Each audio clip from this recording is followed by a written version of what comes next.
Request is sent for final approach. A 737 heads for a Brazilian airport on the edge of the Amazon. Aren't we supposed to be landed in Belém?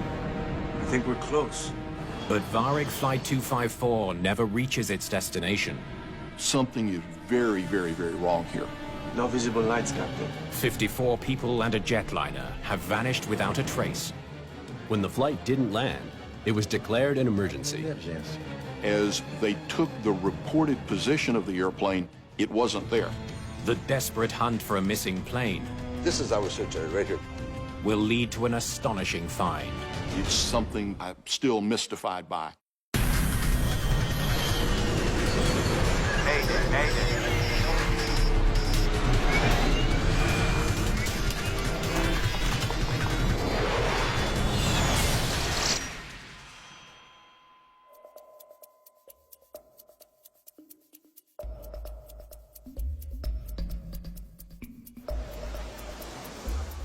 Brazil in the late 1980s is a country in transition. South America's largest nation is preparing for its first presidential election in almost 30 years. But today, all eyes are intently focused on another contest. Millions of football-mad Brazilians tune in as their beloved team takes on arch-rival Chile in a crucial World Cup qualifying match. That football match was very important because if Brazil lost, they would be eliminated for the first time in World Cup history. The critical match in Rio is all anyone is talking about. Even more than 1,000 miles away at Marabá Airport, where the crew of Varig Flight 254 is getting ready for takeoff. Stereo check complete. So, Nils, you think Chile has a chance tonight? When it comes to the World Cup, Captain, nobody has a chance against Brazil, huh? Varig Flight 254 is scheduled to fly north from the mining town of Marabá to Belém, near the mouth of the Amazon River. The crew checks the forecast and dials in a compass heading to guide them to their destination. In the 737-200s, which is an older generation airplane, they don't have the modern flight management computers. They're using an older technology of ground-based radio navigation aids. There are 48 passengers on board, including Carlos Siqueira. Eu estava saindo de folga. I was taking time off. I worked for a mining company in Marabá, Eu estava saindo de folga and I was returning home to my city of Belém. para minha cidade, Belém. Here we go.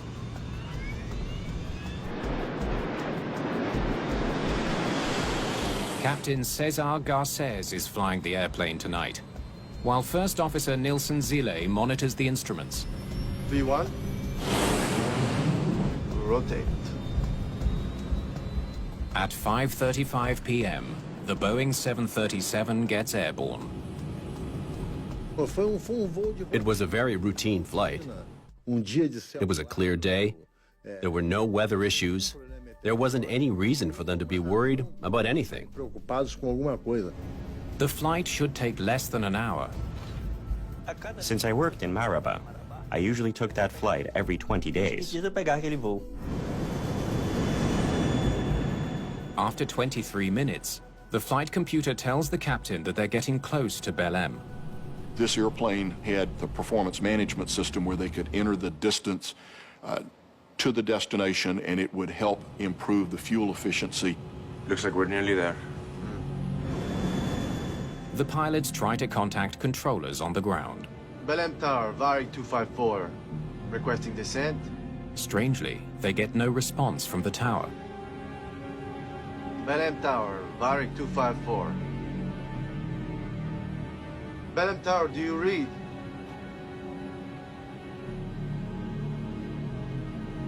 Let me try. Belém Tower, Varig 254. The pilots, I think, would have been surprised. First, did they have a communication radio problem? Why can't they talk to air traffic control? That's funny. What? We're not picking up the beacon either. Airports are equipped with very high-frequency omnidirectional range beacons, or VOR beacons. They send out signals that planes follow to the runway. Yeah, I've got nothing. Varig 254 isn't picking up the signal from Belém Airport. I'll call the tower on HF. The captain switches his radio to high frequency and tries making contact again. Belém Tower, Varig 254. They were not able to raise air traffic control on their VHF communication radios. It happens occasionally, and it requires then the use of a much longer range radio system. Belém Tower, Varig 254. The strategy works. Varig 254, Belém Tower, go ahead.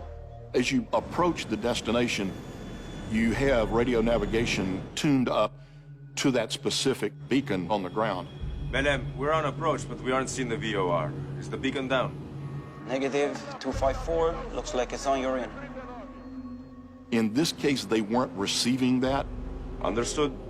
and they were doing what is deduced reckoning or dead reckoning. The captain checks his performance management system and calculates when they'll arrive at their destination. Belém, we're 25 minutes out. Request descent for final approach. Royer, Varig 254, clear to flight level 200. The controller clears the crew down to 20,000 feet. Flight level 200, Varig 254. Air traffic controllers in non-radar environments separate the airplanes by time.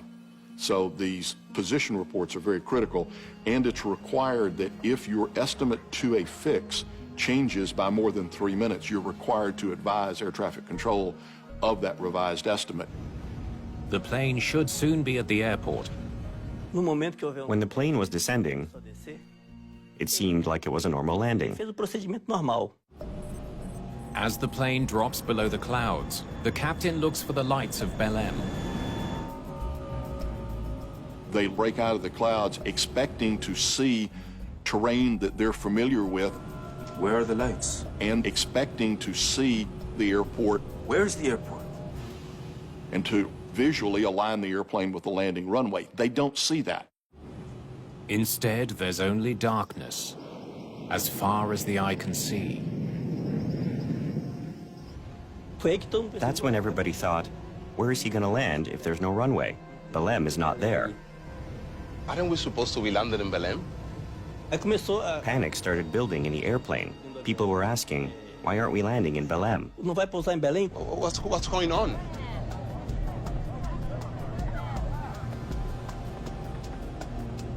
Wait a minute. I think we just overshot the airport. The crew may have discovered the problem. The performance management system shows that they've flown 30 miles past their destination. You wanna do a 1A? Yeah. Turn right, heading 090. Turning right, heading 090. The crew really began to realize, okay, we've made a small navigation mistake. We need to find the airport and go ahead and land.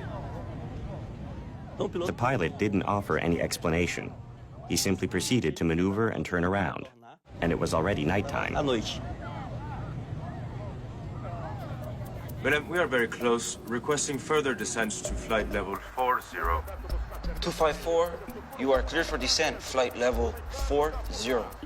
The controller clears the plane to descend further, to 4,000 feet. The captain expected he would be landing in Belém in about 5 minutes. On the football pitch, Brazil has taken the lead. Their goal of reaching the World Cup is in sight. But in the air, No visible lights, Captain. the pilots of Varig 254 are no closer to finding the runway. Their actions indicate a slow realization that they are not where they think they are. What's our fuel? Now the question arises is, what are they going to do about it? At Belém Airport, the controller is growing concerned. Flight 254 should have landed 10 minutes ago. No visible lights, Captain. They knew now there was a serious problem. When the flight didn't land, it was declared an emergency. On Flight 254, the situation is becoming critical. We need to land soon, or else we're gonna run out of fuel. I think we're close. When he flew over where he thought Belém should be, he didn't find it. It's very easy to find Belém. He didn't understand what was happening. Why don't we see if we can pick up a local radio station from Belém? The captain tries to home in on a local radio signal, hoping it will help guide them toward the city. The automatic direction finders, or ADFs, are capable of tuning up AM radio stations, commercial AM radio stations. And that would have been very critical because this is a low population area. There's not a lot of geographic visual clues. You're talking about the Amazon. The do-or-die match is being broadcast by radio stations all across the country. Brazil leads 1-0 with 20 minutes to go, when suddenly, controversy erupts on the field. One of the fans threw a flare that fell right next to the Chilean goalie. The goalie pretended that the flare hit him and cut himself with a razor blade. His face was covered with blood, and the Chilean team abandoned the field. If Chile left the match for security reasons, they could be declared the winners of the match. Aboard Flight 254, the pilots have managed to pick up a local station broadcasting the match. Now we can follow the signal towards Belém. Turning right, heading 165. Passengers can't understand why the plane is turning yet again. Aí foi quando o pessoal, We were getting extremely worried. viu o povo, nós perguntávamos, The plane is going back and forth. mas o que está acontecendo? Fala pra gente. The stars and the moon were on one side, and now they're on the other side. A lua com a estrela tá de um lado. Ora, tá There's something wrong here. What's going on? tá vendo? The captain is confident he's now on course. He's spotted a landmark on his radar. There we go. We're over the Amazon now. Belém is near the mouth of the Amazon. Following the river should lead the pilots to the city. But moments later, there's serious trouble. We've got a fuel warning. Flight 254 is running out of fuel. The pilots suddenly realize they can't make it to Belém. Do you want to put out some flaps in case we lose power? Yeah. They'll have to crash land in the dense Amazon rainforest. Flaps to 2. We need to do a controlled descent. I better prepare the passengers. Ladies and gentlemen, we have had a malfunction with our navigation instruments, and we will be making a forced landing. O que é que ele falou pra gente? He said there was going to be a forced landing, and that we should all take our emergency positions. Bend your head down and hold your legs together. Cabeça, segurar as pernas. E que Deus. And may God help us. Those were his words. Só as palavras dele. And may God help us. Panic begins to take hold in the cabin. Some people were praying. Others raided the bar and drank everything. Others were looking for the best spot in case of a crash. Another passenger sat in the last row, and he grabbed all the pillows and completely covered himself with them. At 8:45 p.m., Flight 254 runs out of fuel. The left engine is the first to die. We just lost an engine! Hang on. I'm going to put her down. There goes the other one! With the second engine gone, the 37-ton jet sinks closer and closer to the ground below.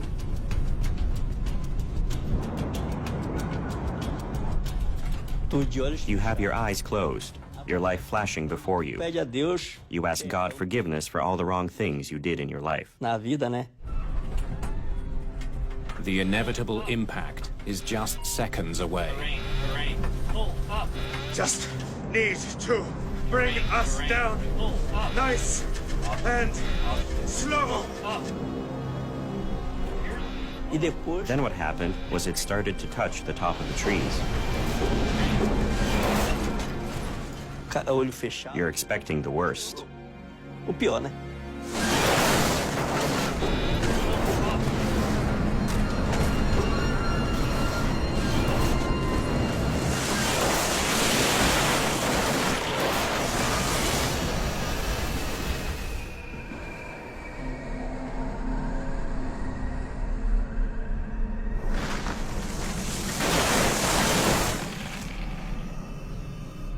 He made the most difficult forced landing in the history of aviation.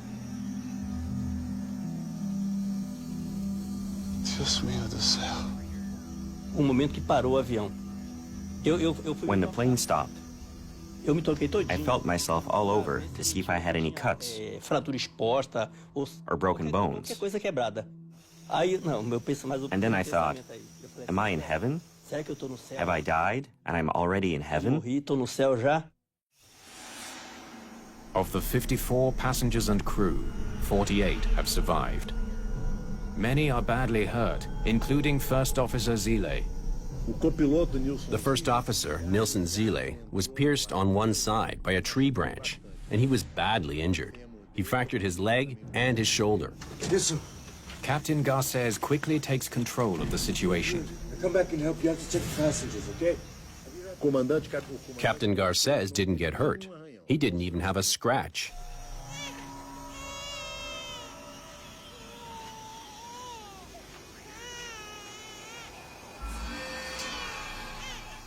At that point, Garces did everything that a captain must do. He helped those that he could help. He freed whoever he could, those who were trapped in the metal debris.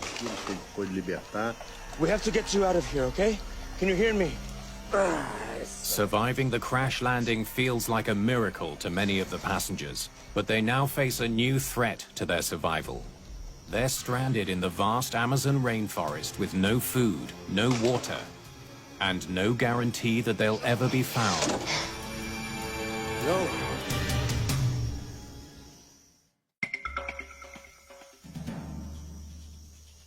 The shattered fuselage of a 737 is now the only shelter for survivors of Varig Flight 254. The plane's sudden disappearance over the Amazon rainforest has left Brazilian aviation authorities grasping for answers. They turn to Colonel Ronaldo Jenkins, an air crash investigator with the Brazilian Air Force. They called me and said there's a commercial aircraft that was supposed to arrive in Belém, and it didn't arrive. But no one knew exactly what happened to the plane. They left Paraba on time, but never got to Belém. This is our searcher right here, gentlemen. The first challenge is to locate the aircraft and figure out the best way to reach it, because initially, we weren't sure where it was.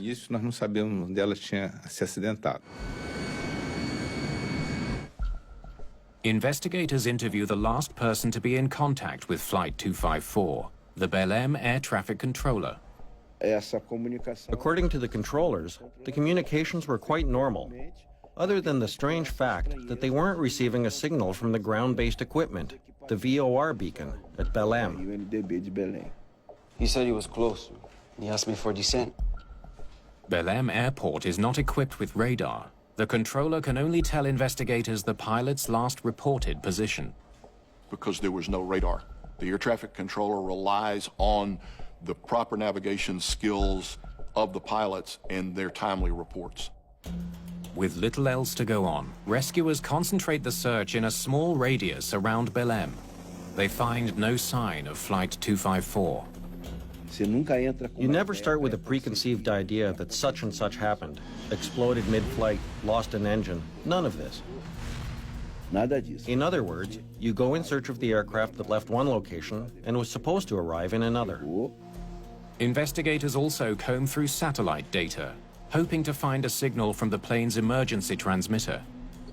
The distress beacon is designed to activate after an accident to help guide rescuers to the plane. The impact should have set off their locator. All we have to do is figure out which one is Flight 254. But the signal from those beacons is on the same frequency as other emergency transmissions, making it hard to pinpoint the plane. Every time you use this frequency, or speak on this frequency, the satellite receives those messages. And so it's a lot of work to identify which one is the real position of the airplane.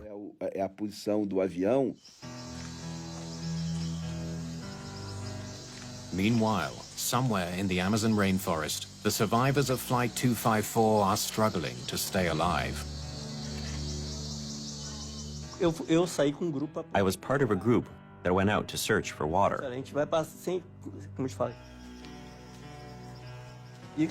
There was a stream nearby. We drank some water and we took some back for the people who were in the plane. Here's some water. Hey, have some water, man. But Carlos Sequeira's efforts can't save everyone. There were people there who were severely injured and in horrific pain, and some of the passengers started dying. If help doesn't arrive soon, more will die. The captain had hoped rescuers from Belém would find the crash site within hours. Now, a day later, he fears the plane's emergency beacon isn't sending out a signal. I can get this working if I can just get it submerged. Some beacons are designed to activate only when a plane is lost at sea. In the case of the Varig airplane, it was the emergency locator transmitter only transmitted when it was immersed in water. With precious water in short supply, Garcés comes up with a creative solution.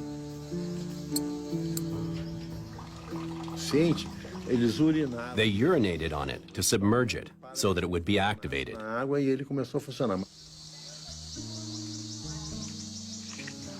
want to send a helicopter to go and confirm the identity of this signal here. You get anxious to find the plane quickly, because people have a better chance of survival during the first 48 hours. After that, survivors are more likely to die. After 2 nights in the jungle, the survivors realize they can't afford to wait to be rescued. People were weak because we had water, but no food. Good luck.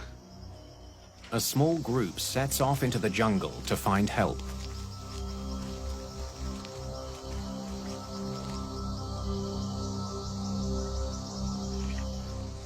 Hours later, they stumble on a farmhouse. Their terrifying ordeal will soon be over. They found survivors. It's sort of a relief to realize the scenario is not as tragic, and there's an urgent desire to get to the location and start to work. Then investigators get a shock. Where did you say they are? The crash site is nowhere near Belém. It came down right here. The wreckage of Flight 254 is lying in the jungle nearly 700 miles away. How on earth did they get way over there?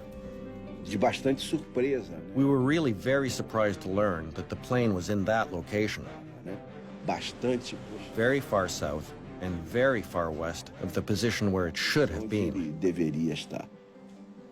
No wonder we couldn't spot the beacon. It's nowhere near the destination. As search and rescue teams scramble to the remote location, investigators are left with an urgent question. They were not supposed to be in that location, so they got lost during the flight. Now, what caused them to get lost continues to be a mystery.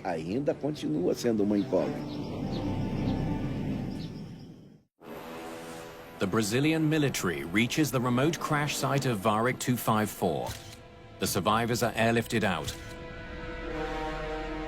5 have died waiting for rescue. Another dies soon after. There were some people who died, not during the crash, but because they didn't get any medical aid. Many believe more would have died, if not for the skill of Captain Garcés. I promise you, okay? Garcés was considered a great hero by the Brazilian people because he was the pilot who was able to land a plane in the dark and save 42 out of 54 passengers.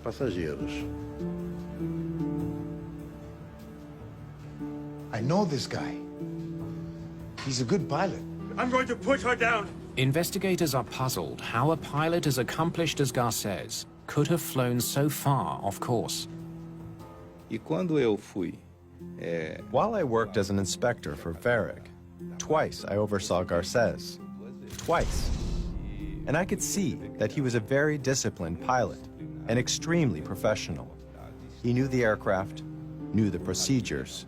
He definitely did things correctly. Our navigation instruments weren't working.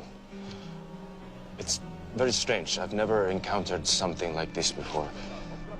The captain claims the plane's instruments malfunctioned. He was forced to navigate by tuning into a radio station. We had to improvise. Why don't we see if we can pick up a local radio station from Belém? News that the crew tuned into a commercial radio station sparks media speculation that the pilots became lost because they were distracted by the match. You hear a lot of things during an accident investigation, a lot of ungrounded speculation. I would call that an incomplete and unsubstantiated accusation. At the Amazon crash site, there's been a major breakthrough: the discovery of the plane's 2 flight recorders. The flight data recorder captures detailed information about the plane's heading. Investigators hope it will reveal why Flight 254 was so badly off course. We were relying on the 2 flight data recorders. Both pilots were alive, so we thought we were certain to come to a conclusion. They also recover as many documents from the cockpit as they can. The most important things at that moment were navigation charts. All of them. Manuals, records, anything that would provide support and guidance for the pilots to fly the plane. Each fragile page is carefully photographed to prevent further damage. Meanwhile, investigators use the heading data to reconstruct the path of the plane. They took off due west, heading 270. The flight data recorder was fundamental because it provided us with the track of the airplane, the positions, the times, where the airplane flew. But the flight data paints a confusing picture. Instead of flying north to Belém, the plane took off west and flew in the wrong direction throughout the flight. They're flying the wrong way for the entire flight. This became a central focus of the investigation, to know why the aircraft was so far off course. Why? A broken navigation system could explain the mistake. But when investigators try to get more information from the crew, they hit an unexpected roadblock. The pilots' union flies Garcés and Zile to Rio de Janeiro, denying investigators access to them for several days. The union believed the investigators would hold the pilots responsible for the crash. For now, the only words from the pilots that investigators can hear are those captured on the cockpit voice recorder. Let's hear it. We just lost an engine. Just need to bring us down. Nice and slow. It's the hardest part of the job for any air crash investigator, hearing the fear in a pilot's voice. We just lost the other one. And listening as a fatal tragedy unfolds. I'm going to put her down. Rewind it, please, all the way to the beginning. Investigators hope the 30-minute recording can tell them why the pilots flew in the wrong direction. But they're out of luck. There we go. We're over the Amazon now. By the time the recording starts, the pilots are already badly lost. Whatever led them off course happened earlier in the flight. Cockpit voice recorders traditionally have been the last 30 minutes of flight. Only in recent years has that recording length been extended to 2 hours. The problem started during the first moments of the flight. We didn't have a recording because of the time limitations on the cockpit voice recorder. Investigators are desperate for more information. They study the navigational instruments recovered from the cockpit. We set out to make a complete analysis of the entire navigation system of the aircraft. They know the captain reported a malfunction in the navigation system that put his plane hundreds of miles off course. That's funny. What? We're not picking up the beacon either. They need to figure out what could have caused such a malfunction.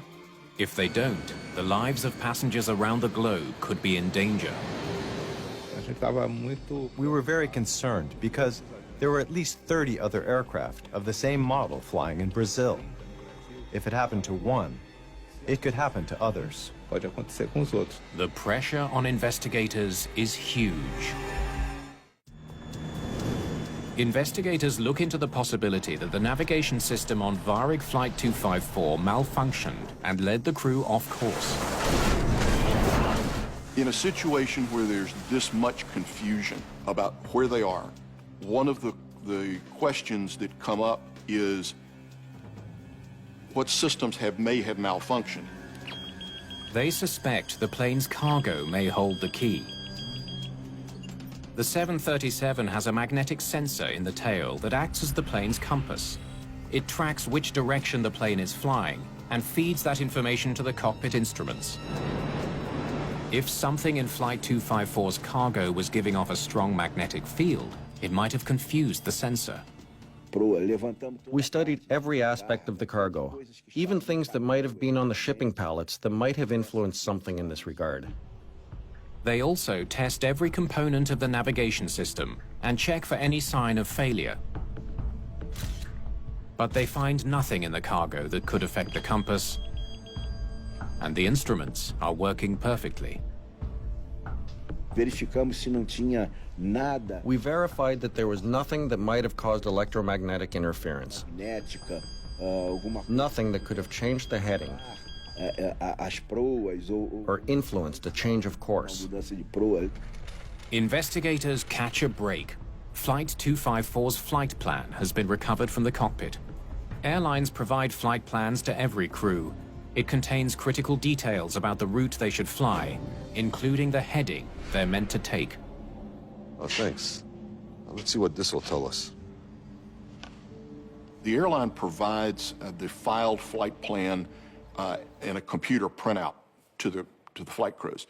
And this provides a series of waypoints that they're to look for to fly the ground track.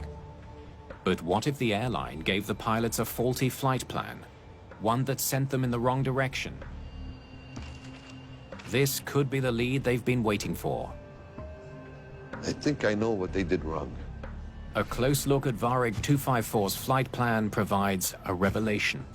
In this particular case with the Varig flight, very unusually, their computer flight plan system has 4 digits. This is very, very unusual, as they almost always have only 3. The number 0270 was intended to mean 27.0 degrees. When we noticed that, it gave us the idea that instead of entering 027, which was the heading to Belém, he had entered 270. He was supposed to fly north, heading 027. The captain read it as 270 degrees, or due west. So instead of flying northeast, they went west instead, going 270. He entered the wrong heading. He set the airplane up to depart west. 270 degrees, or due west on the compass, is more than 240 degrees past the northerly heading of 27 degrees they were given. The moment of truth arrives when they call Captain Garcés back in to give his side of the story. I'll try to help you, but I think I've told you everything I know already. We told Garcés, look, we have the onboard charts. We have the tapes and all of the documents. verified by us. What is the truth? At first, the captain is reluctant to admit he made a mistake. We said, Garces, tell us the truth. You didn't have a problem with the navigation instruments, did you? Under intense questioning, Garces finally admits he misread the flight plan. Look, it was an honest mistake. From that moment on, the cause, or the basic framework of the accident, was determined. Investigators learned the airline began printing their flight plans this new way while the captain was on vacation. It's easy to see how you get confused. Varig had bought some more sophisticated planes, which had instruments that accepted decimal places. But that wouldn't mean anything on this flight, since the Boeing 737-200 didn't have decimal places. But there's another question. The first officer must also enter the heading from the flight plan. So, Nilsson, you think Chile has a chance tonight? Why did he make exactly the same mistake as the captain? Aviation psychologist Kathy Mosier has an answer. The co-pilot, probably after many experiences with captains who had always done it right and never had to double check, just entered what the captain had put in and assumed that it was the right thing. So in this case, your safeguard is gone because the co-pilot is not cross-checking. He could have caught this mistake before they took off. Once you take off, the automation does what you told it to do. Varig 254 takes off due west instead of north, straight into the setting sun. Gear up. It's an incomprehensible error. Did they not realize they were flying into the sun? That should have been a big cue. They must have been very confident that they had done the right thing. The two pilots disagree about how things went wrong. We need to land soon or we're gonna run out of fuel. I think we're close.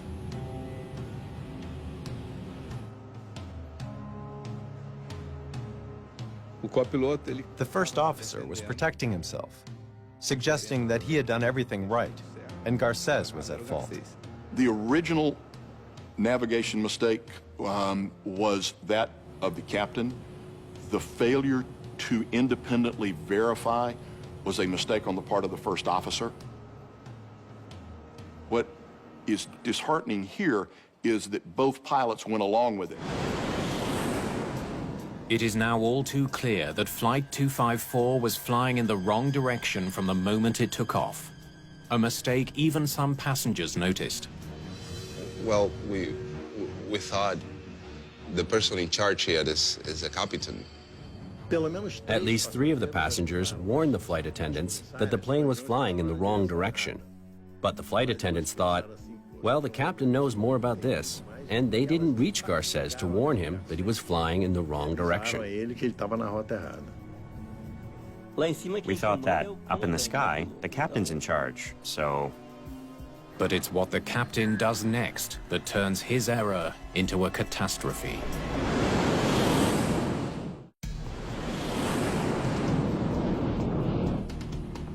The crew of Varig 254 makes a critical error in judgment. We decided to tune into a radio station. Use it to find our way. Instead of radioing for help, they try to get back on course without admitting their mistake. His pride prevented him from saying to his colleague, "Help me, I'm in trouble." That would have been a better approach. Their attempt to use commercial radio stations to find the airport doesn't help. They wrongly assume the signal is coming from Belém. They follow it away from their destination. When you tune into a radio broadcast, commercial radio, it's possible to receive content originating from different locations. Guys, can you believe this? They still haven't restarted the match. You need to verify that it is in fact that station, that it identifies its call letters, and that you have that validation. Can you believe those guys? Though there is no hard evidence, some continue to believe the pilots were distracted by the football match. People say he was listening to the Brazil-Chile match, and that's why he didn't notice his mistake. But investigators believe there may be a psychological explanation, a quirk of human nature that can trap even the best trained pilots. There we go. We're over the Amazon now. The captain spotted a river that he thought was part of the Amazon north of Belém. You decide on your initial judgment, and you think that it's right, and so you look around for things that support your position. The crew was looking for signs that they were close to Belém. He decided to follow that river south to get to Belém. But the river they saw was not the Amazon. It was the Xingu, a river more than 600 miles southwest of Belém. They were following the wrong river.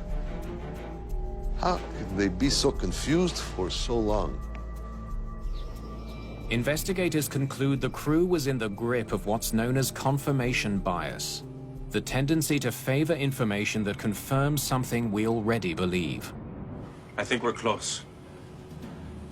Confirmation bias is one of the common decision-making biases that people are subject to. And the thing that's insidious about it is that you don't often recognize that that's what you're doing. When I saw the river, I was sure. I was sure we were close to Belém. Just goes to show you anybody can fall into decision traps, and even experts have to always be on guard. In 3+ decades of doing accident investigation, this is one of the most unusual accidents I have ever read or am aware of. The accident report faults both pilots for the disaster. As the details of the flight were discovered, the terrible mistake that he made, the captain went from hero to villain. They were both convicted for their negligence and sentenced to community service. The report also criticizes the Belém controller for not raising an alarm sooner. The controller at Belém Tower was very worried about the football match between Brazil and Chile. He had one ear on the broadcast of the match and the other paying attention to the flight. 254, you are cleared for descent.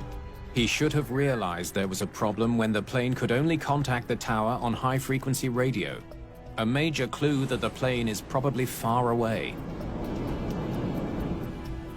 Everybody makes mistakes. Errors are not unavoidable. So the way that you deal with this is you be aware of the threat, you try and trap errors if they occur, and fix them. I think it was the failure of these two pilots to maintain the highest standards of professional airmanship. I think in that point, they did not meet the necessary mark. After the crash of Varig 254, the airline changes their flight plans, so the decimal place is clearly marked. They also improve pilot training. Brazil's national radar system is modernized and expanded to cover the entire country, making it less likely that a plane will go missing. Brazil never even made it to the quarterfinals of the 1990 World Cup, which was won by West Germany. The scandal of the Brazil-Chile match faded over time, but the legacy of Flight 254 endures. This is one of those cases where looking and understanding what this crew did can serve as an absolute bright example to help crews in the future not make these same mistakes.